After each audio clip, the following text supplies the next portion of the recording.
സംസ്ഥാന സ്കൂൾ കലോത്സവ വേദികളുടെ പേരിൽ നിന്ന് താമരയെ ഒഴിവാക്കണം. രാജഗോപാൽ സാർ, നമുക്കറിയാം, വലിയ വിവാദമായിരുന്നു അത്. ഏറ്റവും ഒടുവിൽ വിദ്യാഭ്യാസ മന്ത്രി വി ശിവൻകുട്ടി തന്നെ യുവമോർച്ച ഇതിനെതിരെ നടത്തിയ ഒരു പ്രതിഷേധത്തിൽ പരിഹാരം എന്നോണം രംഗത്തെത്തി പറഞ്ഞത്, അങ്ങനെയാണെങ്കിൽ താമര എന്ന് തന്നെ പേര് നൽകാം, ഡാലിയ എന്ന പേര് മാറ്റാം എന്നാണ്. ഒടുവിൽ യുവമോർച്ചയുടെ പ്രതിഷേധത്തിന് മുന്നിൽ വി ശിവൻകുട്ടി മുട്ടുമടക്കുന്ന കാഴ്ചയാണ് നമ്മൾ കണ്ടത്. സംസ്ഥാന സ്കൂൾ കലോത്സവ വേദികൾക്ക് പൂക്കളുടെ പേരിടാൻ തീരുമാനമാകുന്നു. അതിലൊരു രാഷ്ട്രീയ പാർട്ടിയുടെ ചിഹ്നമാണ് എന്ന പേരിൽ താമരയെ ഒഴിവാക്കുന്നു. എങ്ങനെ വിലയിരുത്താം ഈ വിവാദങ്ങളെ?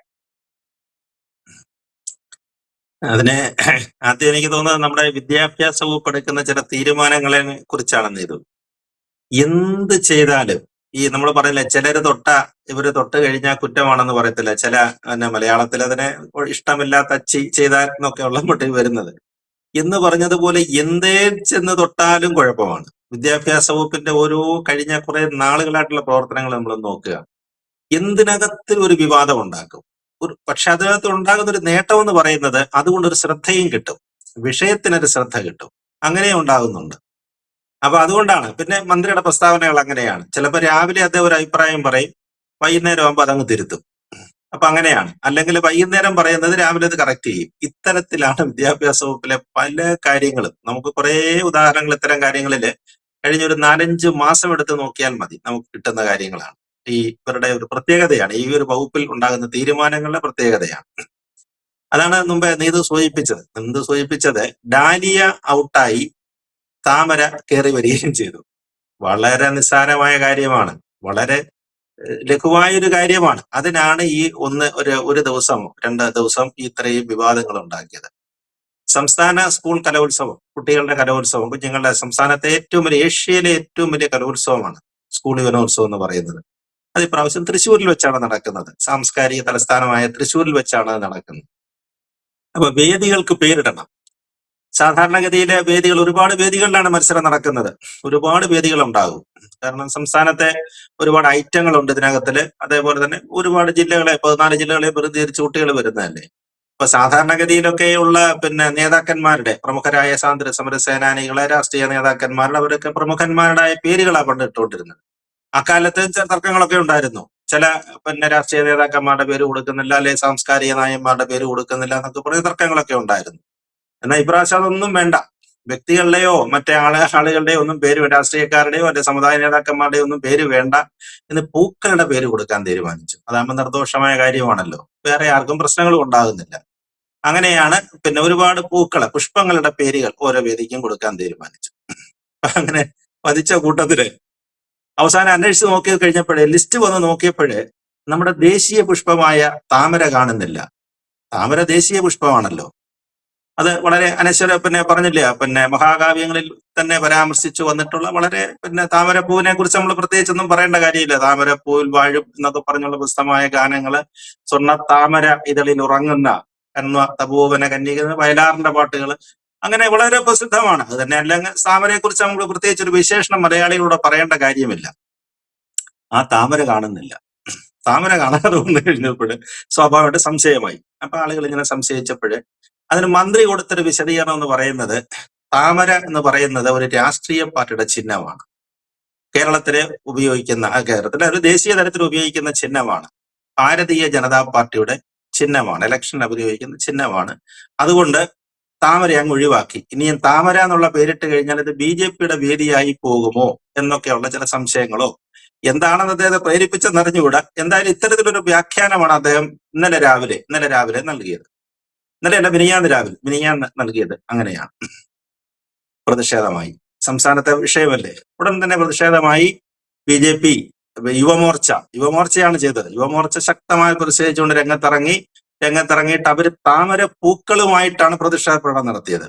അവർ കയ്യിൽ ഉയർത്തിയ താമര പൂക്കളുമായിട്ട് പ്രതിഷേധ പ്രകടനവും മന്ത്രിക്കെതിരെ മുദ്രാവാക്യങ്ങളും വലിയ പ്രശ്നങ്ങളും ഒക്കെയായി.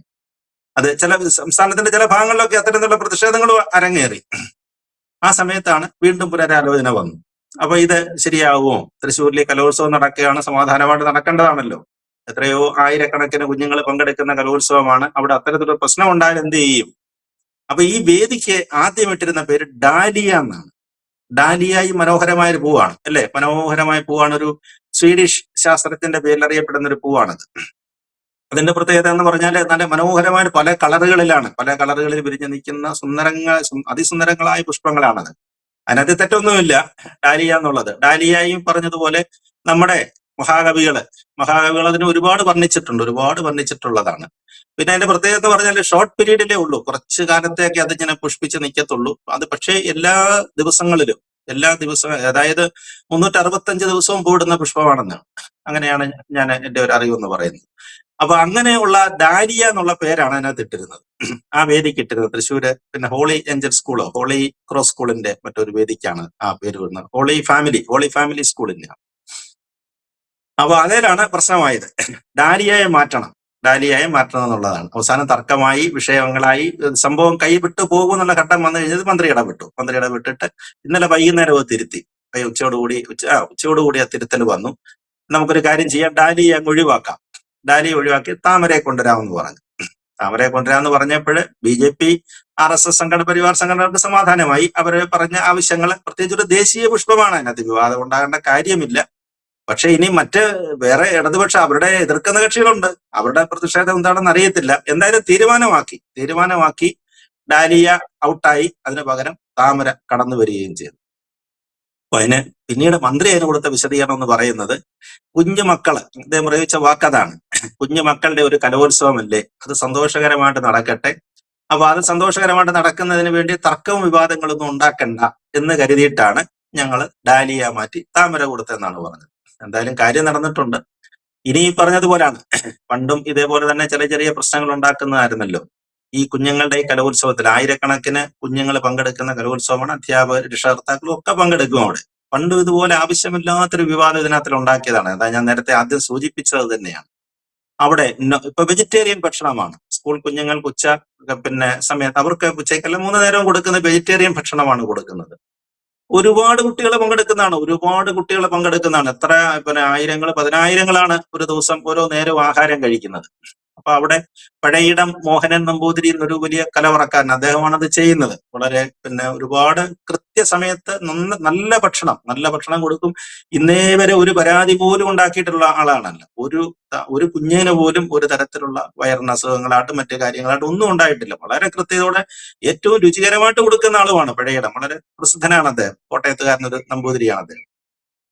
അതിന് കുറച്ചു കാലം മുമ്പ് വിവാദം ഉണ്ടാക്കി. അതുപോരാ, കുട്ടികൾക്ക് അവിടെ നോൺ വിഭവങ്ങളൂടെ വിതരണം ചെയ്യണം. അവിടെ അങ്ങനെ വെജിറ്റേറിയൻ മാത്രമല്ല, പല ജില്ലകളിൽ നിന്ന് വരുന്ന കുട്ടികളാണ്, പലതരം ടേസ്റ്റ് ഉള്ള കുട്ടികളാണ്, അവർക്ക് നോൺ കൊടുക്കണമെന്നും പറഞ്ഞു. അതായിരുന്നു അന്നത്തെ വലിയ വിവാദം. അവസാനം ഇദ്ദേഹം ഈ കലവറ ഉപേക്ഷിച്ച് പോകേണ്ട സ്ഥിതിയിലേക്ക് വരെ എത്തി. പഴയടം തിരുമേനി പറഞ്ഞ്, അങ്ങനെ എനിക്ക് ബുദ്ധിമുട്ടാണ്, ഞാനത് ഉപേക്ഷിച്ച് പോവുകയാണ്. പിന്നെ അവസാനം മനസ്സോടെ നോൺ ആണെങ്കിലും വേണ്ടിയില്ല എന്നുള്ളൊരു മട്ടിലേക്കൊക്കെ അദ്ദേഹം വന്നതാണ്. ആവശ്യമില്ലാത്തൊരു വിവാദമാണ് ഉണ്ടാക്കിയത്. അതായത് 365 ദിവസവും, അതിൽ 360 ദിവസം നമ്മൾ കൂട്ടിക്കും, അല്ലെ ആഴ്ചയിൽ 4ഉം 5ഉം ദിവസം കുഞ്ഞുങ്ങൾ അവരുടെ വീടുകളിൽ ഇഷ്ടമുള്ള ഭക്ഷണമാണ് കഴിക്കുന്നത്. അവർക്ക് ഇഷ്ടമുള്ള വെജിറ്റേറിയനെ നോൺ വെജിറ്റേറിയനാണ് കഴിക്കുന്നത്.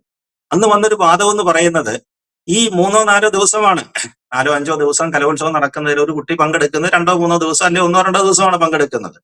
അപ്പൊ അവന്റെ ആരോഗ്യ കാര്യങ്ങൾ ശ്രദ്ധിക്കണ്ടേ? അവൻ സമ്പുഷ്ടമായ ആഹാരം കൊടുക്കുന്നതിന് പോഷക സമർത്ഥമായ ആഹാരം കൊടുക്കണം. അല്ലാതെ സാമ്പാറും അവിയലും പച്ചടിയും ഒന്നും പോരാ. അവന് ബീഫ്, മട്ടന്, അല്ലെന്നുണ്ടെങ്കിൽ മത്സ്യങ്ങൾ, ഇതൊക്കെ കൊടുക്കണമെന്നാണ്. അതായത് ഈ കുഞ്ഞിന്റെ ആരോഗ്യം 365 ദിവസമല്ല, ഈ 2-3 ദിവസം കൊണ്ട് അവന് പെട്ടെന്ന് ആരോഗ്യം വെക്കുമെന്നാണ് പറയുന്നത്. അല്ലെങ്കിൽ അവന്റെ ആരോഗ്യം ക്ഷയിച്ചു പോകും ഈ നോൺ കഴിച്ചില്ലെന്ന്. എന്തെല്ലാം വിവാദങ്ങളായിരുന്നു എന്നറിയാം അതിനെ സംബന്ധിച്ചുണ്ടായിരുന്നത്. അപ്പൊ അതുകൊണ്ട് അത്തരം വിവാദങ്ങൾ സൃഷ്ടിക്കുന്നതിന് വകുപ്പിന്റെ കുഴപ്പങ്ങളൊന്നുമല്ല. അതിപ്പോ തന്നെ ദേശീയ രാഷ്ട്രീയ തലത്തിലും ഉണ്ടായല്ലോ PM ശ്രീ വിവാദം. PM ശ്രീ ഇത് തന്നെയാണ്, സർവശിക്ഷാ അഭിയാൻ എന്ന് പറയുന്ന പദ്ധതിയുമായിട്ട് ബന്ധപ്പെട്ട്. അത് തന്നെ വലിയ പ്രശ്നമായിരുന്നു. അതിനകത്ത് പോയി ഒപ്പിട്ടു എന്നൊക്കെ പറഞ്ഞിട്ട് കേന്ദ്ര ഗവൺമെന്റിനോട് നമ്മുടെ മന്ത്രിസഭയെ അറിയിക്കാതെ ഒപ്പിട്ടു എന്നൊക്കെ പറഞ്ഞു. ഞാൻ പറഞ്ഞത്, മന്ത്രി വിവാദങ്ങൾ ഉണ്ടാക്കുന്നതിലെ വിദ്യാഭ്യാസ വകുപ്പ് വളരെ മുൻപന്തിയിലാണ്. പിന്നെ പോട്ട് അതെല്ലാം പ്രശ്നങ്ങളൊക്കെ അവസാനിച്ചു. എന്തായാലും ഈ പ്രശ്നവും അങ്ങനെ ഡാലിയ ഔട്ടായി, പകരം നമ്മുടെ ദേശീയ പുഷ്പമായ താമര കടന്നു വന്നിരിക്കുകയാണ്. വിവാദങ്ങൾ അവസാനിച്ചു. ഇനികളൊന്നും ആരോപണമായിട്ട് വരാതിരുന്നാൽ മതി. അങ്ങനെ ഉണ്ടെങ്കിൽ സുഗമമായിട്ട് കലോത്സവം നടക്കട്ടെ എന്ന് നമുക്ക് ആശംസിക്കാം. യെസ്. എന്തായാലും രാജഗോപാൽ സർ പറഞ്ഞതുപോലെ മിക്കപ്പോഴും സംസ്ഥാന സ്കൂൾ കലോത്സവം നടക്കുന്ന സമയത്ത് ഇത്തരം വിവാദങ്ങൾ പതിവാകുന്ന ഒരു കാഴ്ചയാണ് നമ്മൾ കാണുന്നത്. നേരത്തെ നോൺ വെജ് ആഹാരവുമായി ബന്ധപ്പെട്ട് വലിയ വിവാദമാണ് ഉണ്ടായത്. അതിന് ഏറ്റവും ഒടുവിൽ പഴയിടം താലി ജോലി ഉപേക്ഷിക്കുന്നു എന്നുള്ള ഒരു തീരുമാനത്തിൽ വരെ അദ്ദേഹത്തെ കൊണ്ടുചെന്ന് എത്തിക്കുന്ന രീതിയിൽ വിവാദങ്ങൾ എത്തിയിരുന്നു. വീണ്ടും അദ്ദേഹത്തെ അണിനയിപ്പിച്ച് കലോത്സവ വേദികളിലേക്ക് തിരിച്ചെത്തിക്കുകയായിരുന്നു. അത്തരത്തിൽ വീണ്ടും വേദിയുടെ പേരിനെ ചൊല്ലി ഇതാ പുതിയൊരു വിവാദം. യുവമോർച്ചയുടെ പ്രതിഷേധം പക്ഷേ വിജയം കണ്ടു. ഏറ്റവും ഒടുവിൽ മന്ത്രി വി ശിവൻകുട്ടി താമര തന്നെ പേരായി നൽകാം എന്നൊരു തീരുമാനത്തിലെത്തുകയും പ്രശ്നത്തിന് പരിഹാരമായി എന്ന് നമുക്ക് കരുതാം. എന്തായാലും വ്യക്തമാണ്. Thank you Rajagopal sir.